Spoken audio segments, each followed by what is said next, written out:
Baiklah, assalamualaikum warahmatullahi wabarakatuh. Perkenalkan, nama saya Hendra Karyono, NPM 4291023, kelas 4P. Jadi di video kali ini bertujuan untuk mengampu tugas dari Ibu Reni Dwi Riastuti MPDSI, mata kuliah strategi belajar mengajar. Nah, di dalam video pembelajaran ini saya menggunakan strategi pembelajaran langsung atau bisa dibilang pembelajaran yang berpusat pada guru atau tenaga pengajarnya. Jadi metode yang saya gunakan yaitu metode presentasi. Untuk materinya yaitu sistem pernapasan.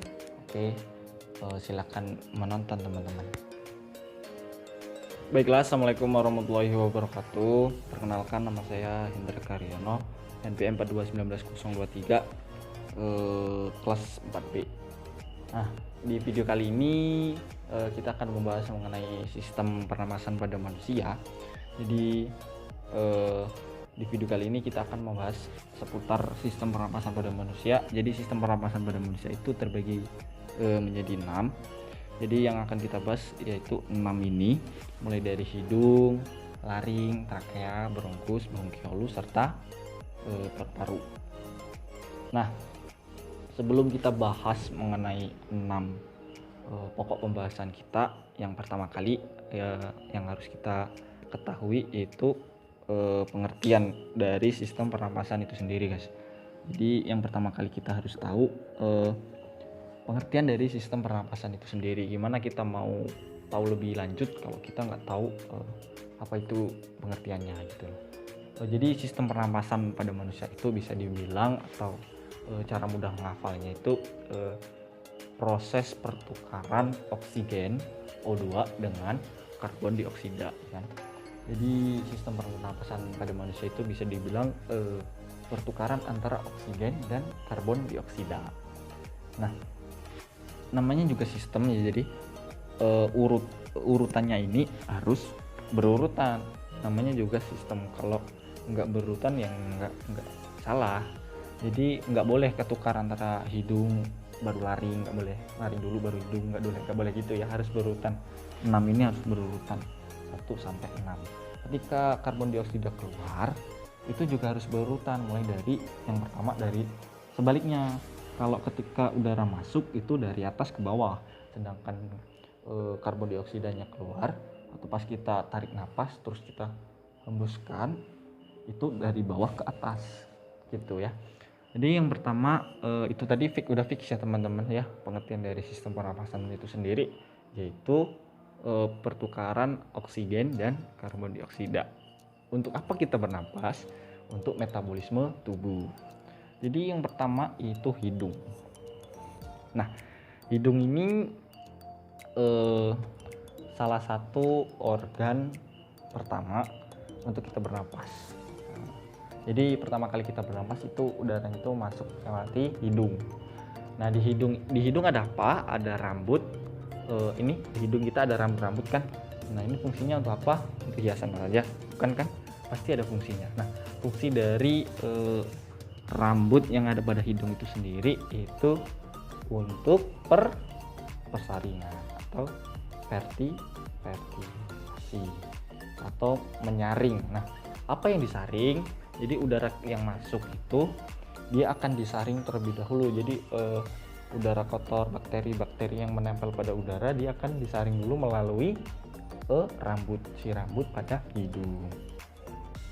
Nah, setelah udah banyak nih udara yang kotor yang kita hirup terus disaring oleh si rambut ini, dia akan mengering terus mengeras. Nah, itulah bisa dibilang sebagai kotoran yang ada di hidung. Nah, jadi pas rambut yang ada di hidung ini jangan dihilangkan teman-teman, jadi jangan dicabuti ya, karena ini gunanya besar banget untuk kita bernapas ya. Setelah jadi selain untuk pernapasan, selain untuk proses pertama kali masuknya udara ke dalam tubuh, hidung juga berfungsi sebagai indera penciuman. Jadi kita bisa membedakan mana bau sampah, mana bau makanan, mana bau badan. Jadi di hidung, jadi kita fikirkan ya, jadi fungsi hidung itu ada 3 kalau menurut saya. Yang pertama sebagai proses masuknya udara pertama kali, terus penyaringan udara atau fertilisasi, terus yang ketiga indera penciuman. Setelah udara masuk ke dalam hidung, ketika kita menghirup udara, nah gitu udara masuk ke dalam hidung, selanjutnya ikan akan diteruskan ke dalam laring. Nah, si laring inilah tempat menempelnya pita suara. Jadi suara kita diciptakan di laring, teman-teman. Setelah masuk ke laring, dia akan masuk ke trakea. Nah, si trakea ini terdapat katup nih, teman-teman ya. Jadi si katup ini berfungsi atau sebagai, bisa dibilang bahasa kitanya portal deh. Jadi si katup ini dia akan menutup dan membuka. Jadi ini yang membedakan antara dia akan masuk ke sistem pernapasan atau sistem pencernaan. Jadi ketika kita lagi ngobrol, lagi ngomong, itu dia akan si katup ini akan menutup saluran pencernaan. Jadi dia saluran pernapasannya akan terbuka katupnya. Sedangkan ketika kita lagi makan, si katup pernapasan ini akan tertutup dia. Jadi yang dia akan membuka ke sistem pencernaan. Jadi kenapa kita dilarang makan sambil ngomong? Supaya apa? Supaya ketika kita lagi makan, makanan nggak masuk ke sistem pernapasan. Makanya kita nggak akan tersendak. Kalau kita makan sambil ngomong, kemungkinan kita tersendak itu bisa terjadi nih, teman-teman ya. Jadi jangan ya, ketika kita lagi makan jangan sambil ngomong. Oke, makan aja gitu, ngomong nanti kalau udah makan. Setelah selesai ke trakea, organ keempat yaitu bronkus. Nah, si bronkus ini merupakan cabang batang tenggorokannya. Jadi teman-teman bisa dilihat di gambar di samping ini. Nah, bronkus ini dia tuh cabangnya. Kalau di batang bisa diibaratkan sebagai akar yang mau ke batangnya, tapi bukan akar yang kecil-kecil itu, bukan. Setelah nyampe ke bronkus, udara selanjutnya akan diteruskan ke bronkiolus atau anak cabang dari bronkus tadi. Ketika ada bronkus pasti ada bronkiolus. Ketika ada kakak pasti ada adik. Tapi belum tentu sih ya.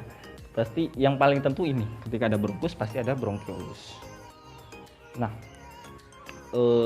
si bronkiolus ini anak cabang atau bisa dibilang akarnya, tempat melekatnya si paru-paru, teman-teman ya. Jadi akar dari anak cabang dari cabang tenggorokan. Gimana ya ngomongnya? Gimana kita ibaratnya? Ini deh. Ketika gini kita gambar aja lah. Susah, gambar aja lah. Udah. Nah, si bronkiolus ini akar, misalnya ini batang. Nah, cabang ini. Nah, si cabang ini bronkusnya, teman-teman. Jadi ini bronkusnya, terus anak cabangnya, nah ini baru bronkiolus. Nah, ini anak cabangnya, ini bronkiolus. Nanti baru paru-paru. Jadi tempat melekatnya paru-paru untuk sebelum masuk ke paru-paru itu namanya bronkus dulu, teman-teman ya. Jadi ini bisa diibaratkan ini paru-paru, sini paru-paru ya. Nah, ini kelihatan ya, semoga kelihatan deh. Nah, jadi si bronkus ininya nih, teman-teman ya, cabang yang nempel ke paru-paru.